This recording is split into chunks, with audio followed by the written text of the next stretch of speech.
dont on vous a parlé tout à l'heure, qui contiennent des agglomérats, ici en très fort grossissement, de nanoparticules, c'est-à-dire de nanocristaux qui se mettent en pelote d'épingle et qui forment des petites boules à l'intérieur de ce qu'on appelle les lysosomes des macrophages.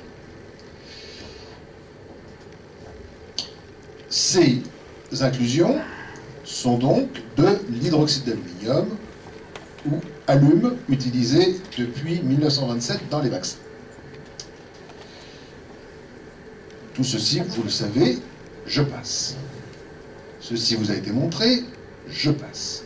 Il est donc possible de reproduire la lésion expérimentalement chez le rat ou chez la souris. Et il existe une décroissance exponentielle de la taille de la lésion au cours du temps, avec une très très petite lésion à 12 mois après l'injection chez le rat. Premier élément important, nous ne sommes pas tous égaux, que nous soyons des hommes ou des rats, quant à la taille de la lésion qu'on va développer après une même quantité de vaccin injecté. Si vous prenez deux rats, c'est Jérôme qui avait montré ça très bien, un rat de type Sprague-Dawley ou un rat de type Lewis, auquel on injecte par voie intramusculaire selon exactement la même procédure une certaine quantité d'hydroxyde d'aluminium, de vaccin aluminique.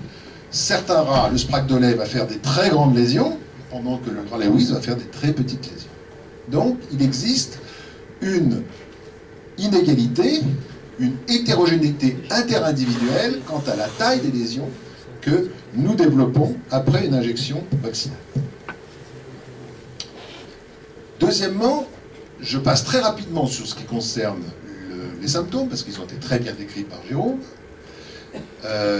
Il faut savoir qu'il y a d'autres maladies que la maladie post-vaccinale liée à l'aluminium, qui donnent un cortège de symptômes, une structure de symptômes exactement analogue. Il y a d'abord celle du syndrome de la guerre du Golfe. Ici, vous avez en bleu les myofascites à macrophages, tels qu'on les connaît dans leur spectre clinique ici à Créteil. Et en aubergine, vous avez le syndrome de la guerre du Golfe tel qu'il a été décrit dans les troupes britanniques. Et vous voyez qu'on parle de la même chose. C'est la même structure de symptômes. Donc, dès 2003, on avait émis l'hypothèse qu'on pourrait peut-être essayer de définir un syndrome qu'on pourrait appeler le syndrome des adjuvants. Et cette idée a été reprise très récemment par un groupe israélien, celui de Yehuda Schoenfeld, qui non seulement a compris que la myofasciite à macrophage et le syndrome de la guerre du Golfe, c'était très probablement la même chose, mais qu'en sus, lui travaillait depuis des années sur les manifestations cliniques liées aux implants de silicone qui faisaient des fuites, donc qui sont des nanoparticules de silice, et il s'est aperçu que les manifestations cliniques étaient absolument superposables.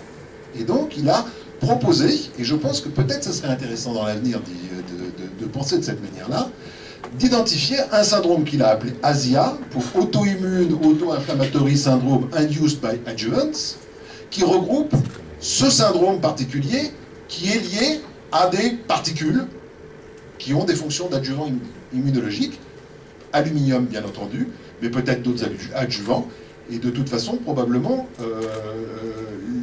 la silicone.